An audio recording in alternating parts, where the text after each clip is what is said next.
현장에서 또 동영상으로 가정에서 예배를 드리는 사랑하는 교우 여러분 모두 우리 하나님께서 크신 은혜를 베푸시기를 원합니다. 작가들이 책을 내면 그 책을 보고 평가를 하는 이런 문학 평론가들이 있습니다. 박혜진 씨가요, 아더마인즈라는 그런 책을 보고 서평, 책에 대해서 평가를 했는데요.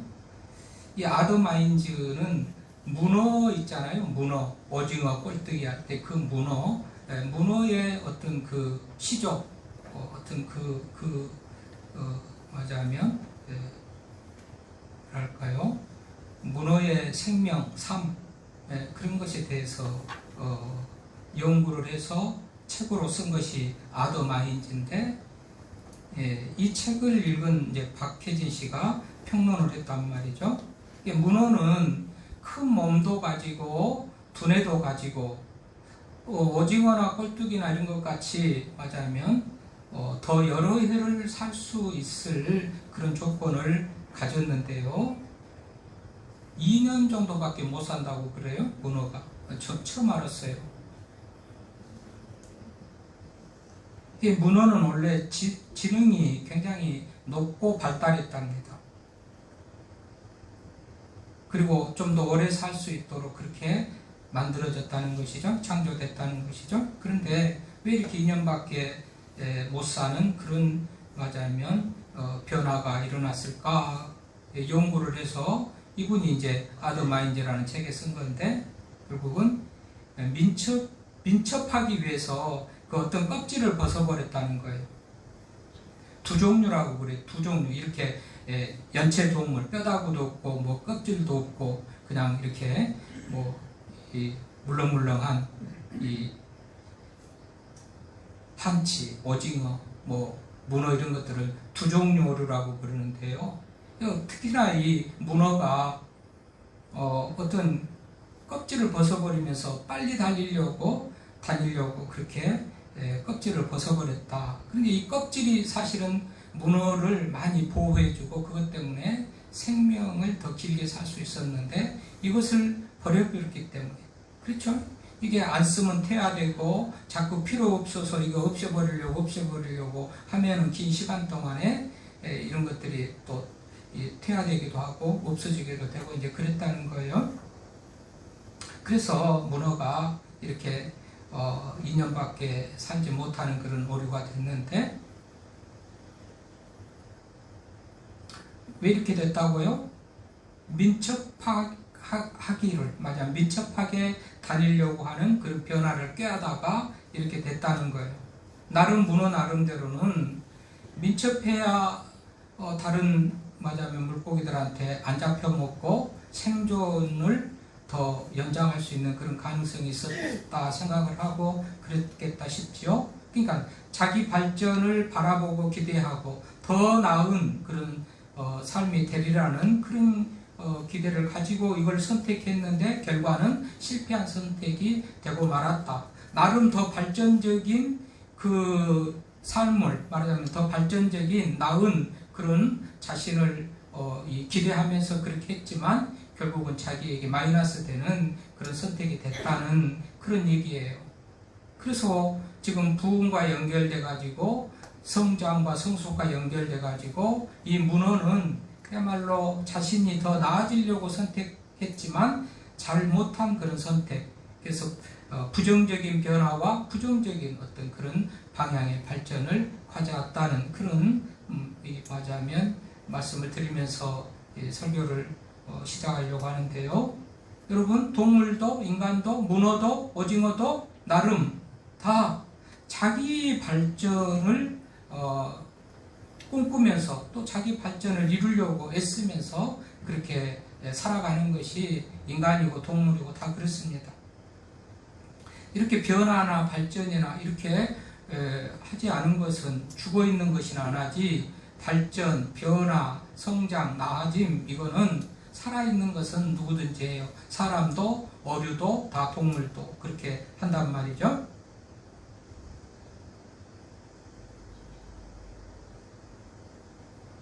그래서요, 우리 하나님도 그렇고 부모님도 그렇고 자기 자신도 그렇고 더 나은 그런 삶을 살기를 바라는 그런 바람은 다 이게 인지상정인데요. 오늘 다윗이 오늘 맞아하면 이 유언이잖아요. 죽을 날이 임박함에, 그렇죠? 죽을 날이 임박함에 아들 솔로몬에게 명령하여 이르되, 이게 다윗의 유언입니다. 죽을 날이 임박했는데 내 아들 솔로몬은 이렇게 됐으면 좋겠다라는 그런 마음을 가지고 솔로몬에게 지금 유언을 하는 거예요. 아들에게 유언을 하는 것이죠. 그러니까 우리가요, 발전하려면 자기 생각대로 자기 경험대로 해가지고 문어같이 그렇게 부정적인 그런 결과를 가져올 수도 있어요. 여러분, 제발 우리는요, 우리 스승들, 인생의 경험이 많은 인생 선배들, 이런 조언들을 무시하면 안 돼요. 특히나 믿는 사람들은 하나님의 말씀을 무시하면 안 돼요. 그러면 자기 경험과 자기 생각으로 이게 더 나에게 유익하고 발전이 있을 거다 생각하고 했던 그것들이 결국은 자기에게 안 좋은 그런 결과를 가져오는 경우가 허다하게 많아요. 그래서 우리가 인생 선배들, 또 부모들, 또 하나님의 말씀을 잘 들으면서 나가야 자기 발전이 유익한 발전으로 그렇게 발전할 수가 있는데요. 자, 오늘 이 말씀을 통해서 우리도 깨달으면서 발전하기를 바라는데, 이제 다윗이 죽음을 앞둬요. 유언을 해요. 유언이라는 것은 가장 진실할 수도 있고요, 가장 간절할 수도 있는 거예요. 그렇지 않습니까? 이제 죽을 날이 얼마 남지 않은 다윗이 아들에게 유언을 하는데, 이 유언은 그야말로 간절하고 중요한 어떤 그런 내용을 담고 있을 것이 맞습니다. 세상의 모든 부모들이 자식 잘 되기를 바라는데, 오늘 다윗도 동일한 마음을 가지고 아들에게 부탁을 합니다. 오늘 힘써 대장부가 되라. 2절에 솔로몬에게 명령하여 이르되, 죽을 날이 임박해서 명령했는데 유언이에요. 유언이고 명령이고 부탁이고, 아무튼 말한 좀 종합적으로 하는 내용이 뭡니까? 2절에 너는 힘써 대장부가 되라. 대장부가 되라는 거예요. 큰 사람이 되라는 거예요. 성장한 사람, 성숙한 사람이 되라는 거예요. 장부가 뭐죠? 남자를 장부라고 그래요? 그 앞에 대자를 붙여가지고 대장부, 남자다운 남자, 상남자, 그야말로 멋있는 남자가 되라는 거예요. 대장부, 큰 사람, 성숙한 사람.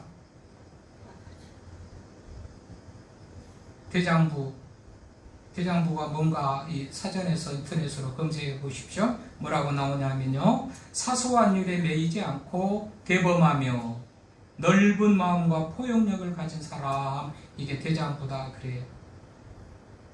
우리는 별것도 아닐 사소한 일에 그냥 아웅다웅하고 목숨 걸고 살지요. 대장부는 대범한 사람이래요. 그렇게 사소한 것에 목숨 걸지 않는데요. 넓은 마음과 포용력을 가진 사람, 대장부요. 어떻게 보면 성숙하고 성장한 그런 사람인데요. 우리 다윗이 아들 솔로몬이 이런 사람이 되기를 바라면서 대장부가 되라, 힘써대라, 그래. 힘써대라. 되든지 말든지 세월이 가면 내가 나대로 어떻게 되겠지가 아니고 힘써서 대장부가 되도록. 그러니까 오늘 우리도 시간이 가고 어떻게 날이 가고 해가 바뀌면 내가 어느 정도 자라고 성장하고 변화되고 그랬을까가 아니고, 힘써서 내가 바라는 인생의 목적, 내가 모델로 삼은 어떤 인생의 어떤 그런 스승의 어떤 그런 이 모습을 이루도록 힘써서 대장부가 되는 것, 힘써서 발전과 성장을 노력하는 것이 필요하다는 거예요. 너무 우리는 우리 삶에 대해서, 우리의 미래에 대해서 그냥 되는 대로 살아요. 아무 계획도 없이 살아요. 때 되면 일어나서 때 되면 밥 먹고, 시간 되면 졸리면 잠자고. 이게 만물의 영장, 인간이 사는 삶의 모습이라고 할 수가 있겠습니까? 좀 더 의미 있고 가치 있는 그런 삶을 위해서, 그렇게 쓰임받기 위해서 우리는 부단히 발전하고 노력하는 것이 필요하지 않겠어요? 힘써서 대장부가 되라는 의미, 그런 의미죠. 대장부라는 말, 어디서 출처가 어디가 됐는가, 어디서 왔는가 하고서 또 검색을 해봤더니, 이 경춘이라는 사람하고 그 중국 학자 맹자가 얘기하는 중에 그게 나온 얘기더라고요. 이제 경춘이라는 사람이 공성현이나 장위 같은 사람이 참 대장부가 아닙니까? 이 사람들의 어떤 말 한마디나 행동 하나하나에 여러 사람들이 화를 내면 다 주변이 조용하고, 또는 아무 말도 안 하고 있으면 뭐랄까요? 그냥 조용하고 평안하고, 이 사람의 영향력이 대단히 많다는 것이죠. 그러니까 공성현이나 장이라는 사람이 영향력이 대단히 컸던 사람인 것 같아요. 조용하고 있으면 조용하고, 그 사람들이 조용하면 아무 일도 않고 없는 것 같은, 세상에 사람이 없는 것 같이 그렇게 조용하고, 어떤 그 사람이 좀 떠들면 세상이 맞아면 시끄러워지는 그런 삶이 그렇게 굉장히 영향력을 가졌다는 것을 알 수가 있어요. 그래서 경춘이라는 사람이 이 공성현이나 장희 같은 사람은 참 대장부지요. 저런 많은 사람들에게 영향력을 끼치니까, 이런 의미로. 근데 맹자가 답합니다. 그런 것을 가지고 어찌 대장부라고 할 수 있겠는가.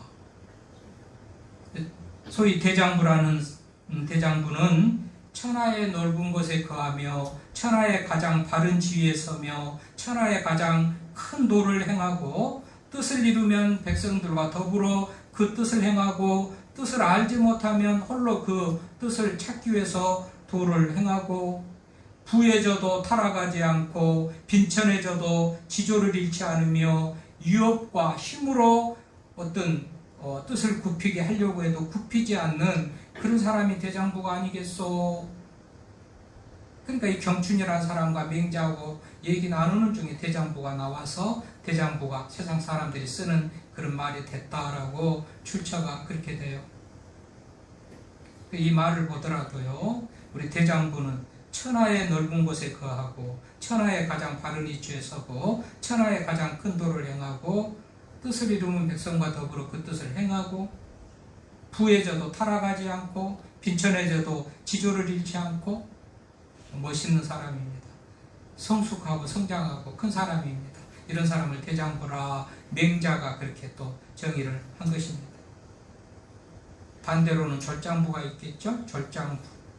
절장부를 검색해 보면 도량이 적고 좀된 남자, 도량이 적고 좀된 남자, 옹졸한 남자를 말합니다. 절장부. 자, 이런 사람이면 안 되겠기에 아버지 다윗은 아들 솔로몬에게 대장부가 되라, 되는데 그냥 시간이 되면 되는 것이 아니고 힘써 대장부가 되라. 여러분, 다윗은 대장부였을까요? 절장부였을까요? 그럼 다윗을 보십시오. 한번 골리앗을 물리치고 왕으로서 정말 이스라엘을 다스리고 여러 가지 이런 과정, 자기 잘못에 대해서는 철저히 눈물로 침상에 절일 정도 해결을 하면서 멋있는 대장부였습니다. 대장부. 여러분, 사무엘상 17장에 이 다윗이 골리앗과 싸워서 이기는 내용을 기록하고 있어요. 당시 상황을 보면요, 왕도 골리앗 앞에 나타나지를 못하고 무서워하고, 다윗의 형들도 전쟁에 나와서 군인으로 동원돼서 싸우지만 골리앗 앞에 나가서 싸울 용기를 잃어버리고 무서워 떨고, 모든 군사들이 다 그런 상태입니다. 다윗은 한 17살 정도 되는 것으로 보는데 어린 소년입니다. 이것이 분명한 것은 사울이 자기의 갑옷, 자기의 투구를 벗어가지고 다윗에게 입히고 자기의 칼을 다윗에게 주어가지고 골리앗과 싸우게 하는데, 안 된다고 만류하다가 다윗이 고집으로 나는 할 수 있다고 하니까 그렇게 해서 보내지요. 여러분, 이것만 봐도 대장부 중에 대장부지요. 왕도 형들도 다른 군사들도 골리앗 앞에 무서워 벌벌 떠는데 나는 할 수 있다는 거, 내가 이길 수 있다는 거예요. 그래서 보내면서 마음이 안 놓이니까 사울이 자기 입었던 갑옷을 다 벗어주는데도 맞지 않으니까, 그만큼 뭐 성인의 체력이, 성인이 됐다고 하면 거의 비슷비슷할 텐데 말이죠. 다윗은 아직 소년이에요. 어린, 말하자면 청소년이라 안 맞는 거예요. 그런데도 불구하고 보십시오. 그런 담대함이 어디서 났을까요?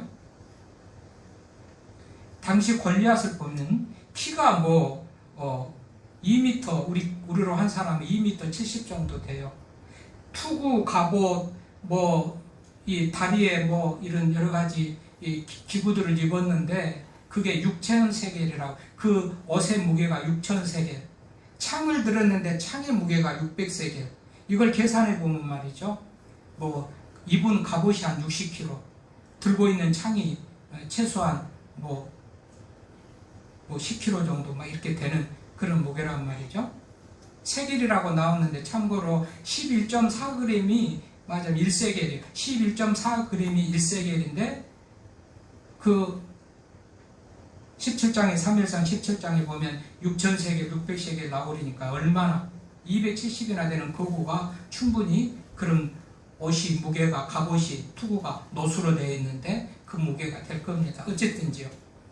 보기만 해도 벌벌 떨고 무서워서 누가 싸우려고 생각지도 않는 그 골리앗 앞에 사울왕도 어쩌지 못하잖아요. 사울왕도 싸움꾼입니다. 장군이고 왕입니다.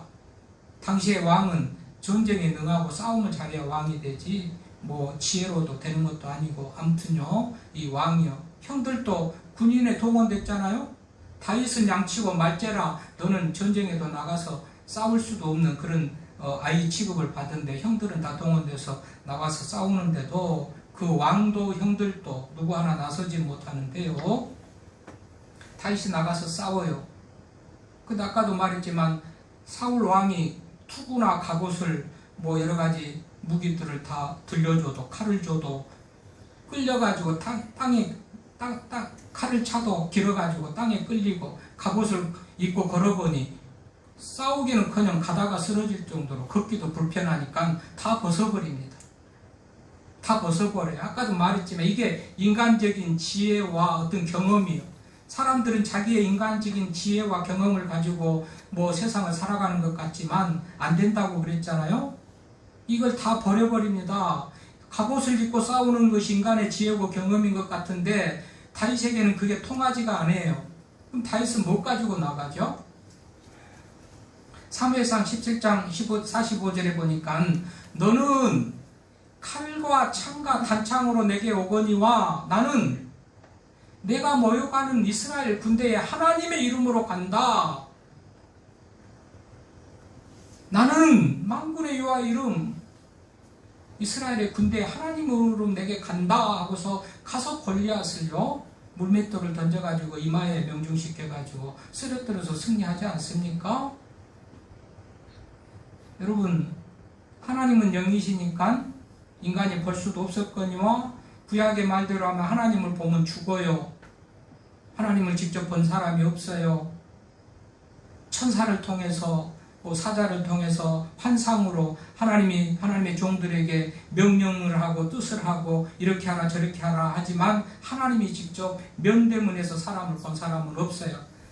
멀찌감치 모세가 좀 면대문에서 보는 것 같이 그렇게 출애굽기에 기록이 되어 있지만 다른 사람은 전혀 그런 말하자면 그림자도 없어요. 모양도 없어요. 유추해 볼 수 있는 그런 상황도 없어요. 다윗도 마찬가지입니다. 영이신 하나님 볼 수도 없었습니다. 구약은 하나님을 보면 죽는다고 그래서 말씀같이 보지도 못했습니다. 간접적으로라도 본 적이 없습니다. 다른 종들 모세, 아브라함, 요수아 이런 사람들에게 하나님께서 사자를 통하든지 환상을 통하든지 간에 하나님이 나타나 보이셨지만 아직 다윗에게는 그런 일이 없습니다. 그럼에도 불구하고 다윗이 하나님을 믿고 나가지요.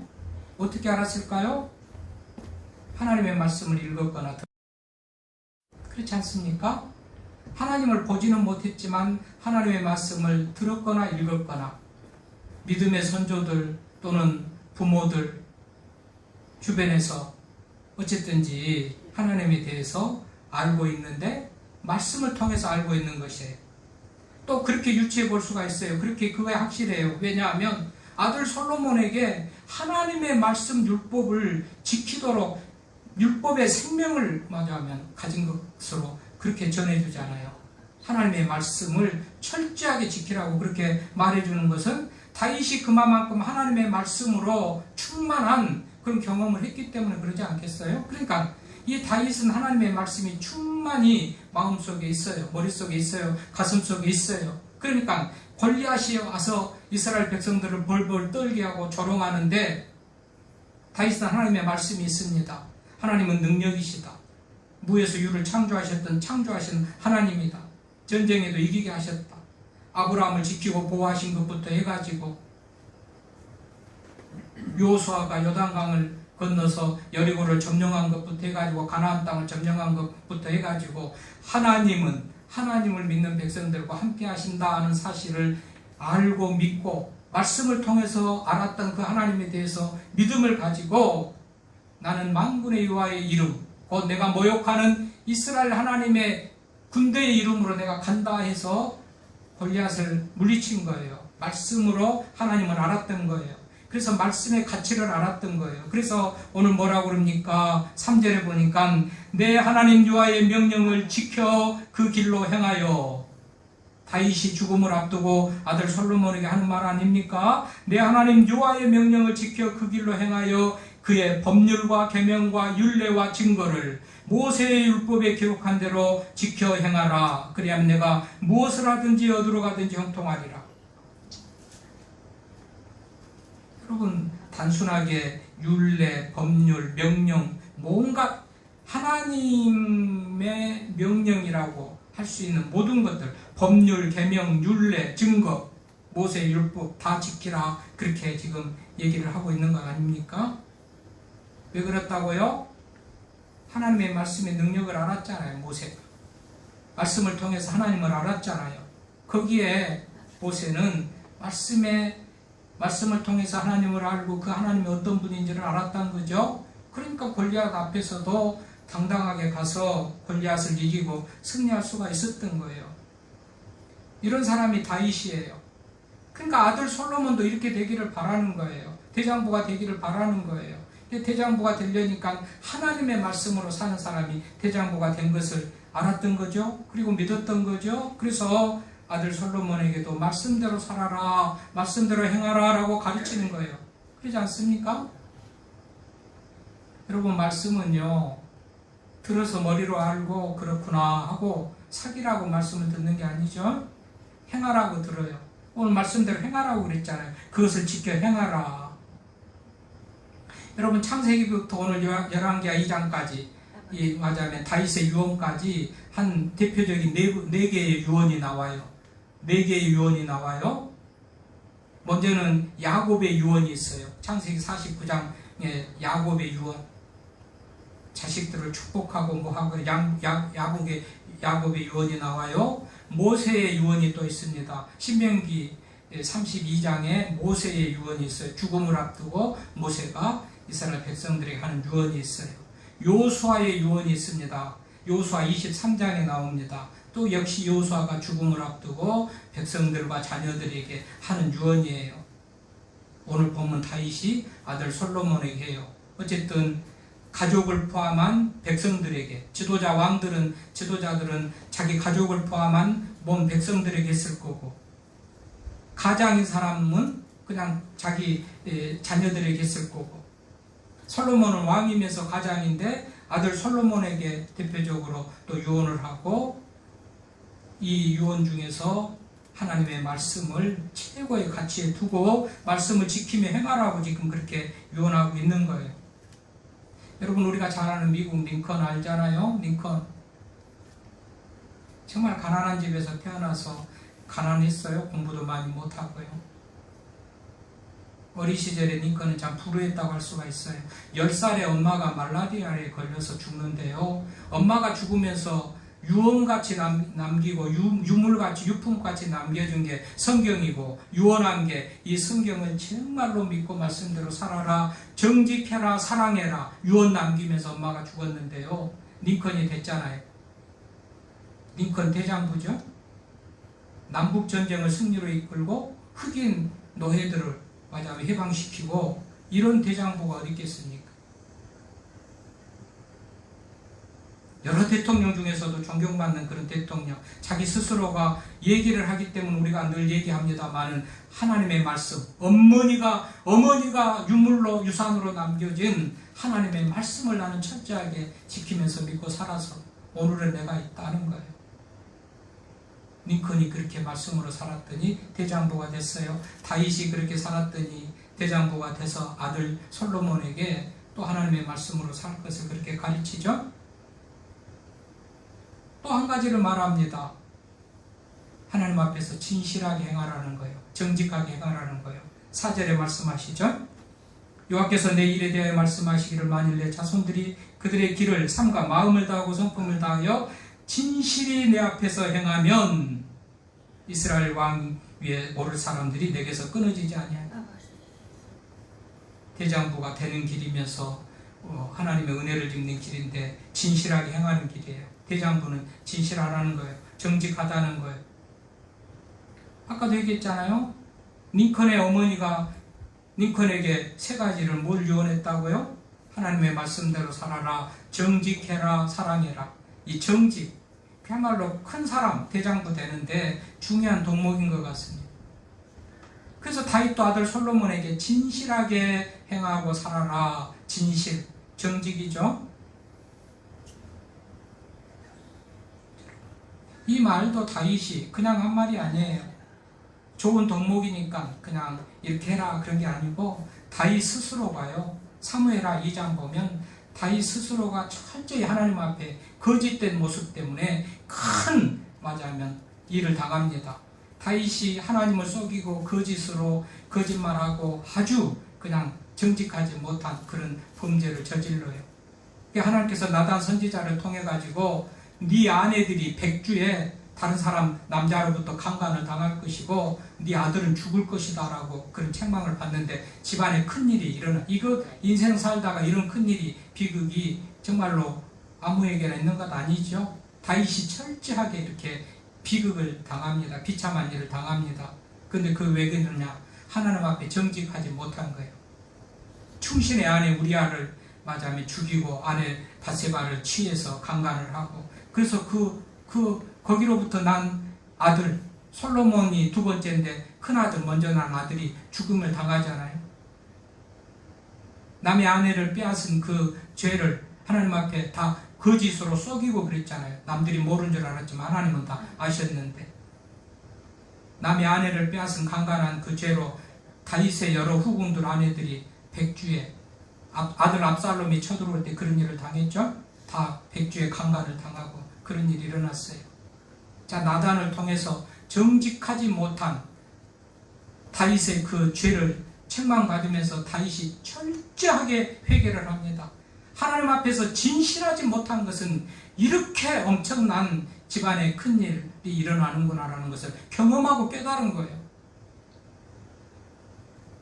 그래서 사무엘하 12장에 보면은 이런 책망을 듣고 시편 51편을 보면 다윗이 이런 상황 속에서 철저하게 회개하면서 기도하는 기도다. 시편 51편의 제목이 그렇게 나와 있는데 그럼 내가 죄악 중에서 출생하였으며 어머니가 죄 중에서 나를 잉태하였고 근본적으로 자기가 죄인이고 하나님 앞에 진실하지 못한 것 이런 인간이라는 것을 회개하는 것이죠. 뭐예요? 우슬초로 나를 정결하게 하소서. 내가 정하리이다. 나의 죄를 씻어주소서. 내가 눈보다 희리이다. 내가 즐겁고 기쁜 소리를 들려주시사 주께서 꺾으신 뻗들도 즐거워하게 주의 얼굴을 내 죄에서 돌이키시고 내 모든 죄악을 지워주소서. 하나님이여 내 속에 정한 마음을 창조하시고 내 안에 정직한 영을 새롭게 하소서. 철저하게 거짓되고 정직하지 못하고 바르지 못했던 자기의 죄에 대해서 회개합니다. 이때 다윗은 하나님 앞에서 정직하지 못하는 것은 정말로 집안이 망하는 거구나, 수치를 당하는 것이구나 하는 것을 철저하게 아는 거예요. 깨달은 거예요. 경험한 거예요. 그러니 아들에게 하고자 하는 말은 진실해라 라는 말을 할 수밖에 없는 거 아니겠습니까? 그런 의미에서 대장부는요, 마음과 성품을 다해서 진실에 행하는 사람이다. 진실에 행하는 사람. 여러분 성장, 성숙, 발전 다 좋지. 좀 우리 성도들은 성장이고 이런 것보다도 좀 이제 성숙으로 나아가야 되겠죠. 성숙. 예. 하나님 앞에서는 진실한 사람이 대장부같이 하나님이 인정하는 그런 사람이라는 것을 우리가 알 수가 있습니다. 진실의 반대는 거짓이죠. 예수님의 다른 이름은 진실입니다. 진리입니다. 거짓의 다른 이름은 사탄이에요. 사탄은 거짓의 아비예요. 거짓, 얼마나 하나님이 싫어하며 하나님을 대적하는 것인지 알 수가 있습니다. 거짓. 그 반대되는 것이 진실이에요. 진실이 얼마나 하나님께서 찾고 원하시는 모습인지를 알 수가 있습니다. 다윗은 아들 솔로몬에게 대장부가 되라 하면서 진실해라, 진실히 행하라 합니다. 진실하십시오, 여러분. 진실해야 됩니다. 거짓이 없어야 됩니다.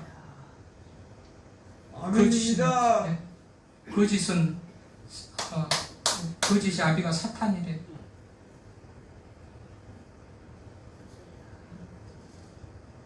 여러분, 우리가 어거스틴을 잘 압니다. 어거스틴. 성자죠. 세인트 어거스틴. 원래는 탕자였지만 어머니 모니카의 기도로 변화돼서 그렇게 성자가 되는 것으로 알죠. 어거스틴의 어머니 모니카의 기도는 우리가 잘 알아요. 근데 그 이후에 배후에 다른 사람들은 잘 몰라요. 어머니의 기도만 우리가 알아요. 그런데요, 어머니의 기도, 신앙이 있으니까 하나님 앞에 기도했겠죠. 그 어머니의 신앙을 교육을 시키면서 낙심하지 않도록, 포기하지 않도록 기도하면 응답해 주시겠다고 신앙으로 양육한 사람이 암브로시우스라는 목사님입니다. 그러니까 어거스틴의 배우 뒤에는 암브로시우스 이 목사님이 있어요. 그래서 낙심하고 좌절하는 아들 때문에 눈물로 정말로 눈물을 흘리며 슬퍼하는 모니카에게 눈물로 기도하는 아들은 망하는 법이 없고, 어머니의 눈물의 기도는 하나님께서 반드시 아들을 돌려줄 테니까 실망하지 말고 기도하세요. 힘내서 기도하세요. 기도하면 하나님께서 들어주실 겁니다 하고 어머니에게 용기를 주고 신앙을 격려했던 암브로시우스 목사님이 있어요. 그리고 어머니 모니카가 있어요. 그런데 우리는 아버지에 대해서 한 번도 못 들어봤어요. 저도 오늘 말씀을 준비하고 자료들을 검색하면서 보니까는 알았는데 한 번도 들어보지도 않았고 저도 말해본 적이 없어요. 이 패트리커스라는 분이 이 어거스틴의 아버지인데요. 패트리커스 아버지. 이 사람은 참말로 진실하고 정직했대요. 거짓이 없었대. 그래서 일례로 이분에 얼마나 정직했는지 이분에 대한 얘기가 있어요. 당신은 여행을 하거나 먼 길을 가고 그럴 때에 강도들이, 산적들이 많았답니다. 그래서요, 어차피 뒤져가지고 찾을 것, 일부 뺏길 것도 생각을 하면서 다니고, 그러나 일부라도 경비는 숨겨가지고 어떻게 하든지 마장은 안 들키려고 그렇게 숨겨가지고 다닐 정도로 강도나 산적들이 흔했다는 것이죠. 어느 날 먼 여행을 하게 되는데 어거스틴의 아버지 패트리커스가 말이죠, 아내가 모니카가 아주 어디 옷 깊숙한 곳에, 은밀한 곳에 그야말로 이렇게 위장해서 잘 알아보지 못하게 하면서 여기에 경비 쓸 수 있도록 금붙이 좀 넣었으니까 정말 만약에 다 뺏기고 정말 비상 상황이 생기면 이것으로 그렇게 다녀오라고, 경비 쓰라고, 그렇게 해서 이제 길을 떠나는 거예요. 역시나 불길한 예감은 비켜나간 적이 없다고 가다가 산적을 만난 거예요. 다 털린 거죠. 내놓으라게도 내놓지만 다 뒤져서 가져가니까 안 뺏길 수가 없는 거예요. 다 뺏게 없냐? 네? 실제로 가진 거 없습니다. 다 내놨습니다. 그리고 뒤져가지고 없고, 하여튼 탈탈 털렸습니다. 그리고 얼마쯤 가다 보니까 생각난 거예요. 아내가 숨겨줬던 그 금붙이, 비상시에 쓰라고 했던 그 비상금, 보니까 그대로 있는 거죠. 내가 거짓말했네. 아무것도 없이 다 냈다고 그랬는데 이거 있었는데. 그리고 되돌아가시고 산적을 만나가지고 내가 이거 있는데 없다고 거짓말하고, 가다가 생각났다, 그래서 주러 왔다, 그래서 그거 비상금을 털어줬더니 산적 두목이 감동을 하고 이전에 빼앗던 것까지 다 돌려줬다라는 그런 유명한 얘기가 있어요. 뭐지요? 이렇게 진실하고 정직했다는 거예요. 그러니까 모니카의 기도도 있지만 이렇게 정직하고 진실한 이 아버지의 아들, 그 아들 밑에 어거스틴 같은 그런 훌륭한 그런 성인이 나오지 않았는가, 이런 생각을 해봅니다. 그러지 않습니까? 여러분, 그래서 오늘 다윗은 진실한 것에 대해서, 정직한 것에 대해서 처절하게 철저하게 자신이 경험하면서 진실이 하나님 앞에서 행하라, 그렇게 가르치는 겁니다. 여러분, 하나님도 우리가 대장부가 되기를 바라죠. 큰 사람이 되기를 바랍니다. 우리 부모도 그렇고 나도 그렇고 우리도 그렇습니다. 그런데 어떻게 돼야지 대장부가 된다고요? 오늘 다윗이 아들 솔로몬에게 뭐라고 그럽니까? 하나님의 말씀으로 철저히 순종하며 살아라는 거 아닙니까? 하나님의 말씀으로 철저히 순종하며 살아라. 율법과 율례와 법도와 규례와 온갖 계명들을 다 지키며 살아라. 또 하나는 뭐라고요? 진실해라. 진실. 거짓으로 살지 말고 진실해라.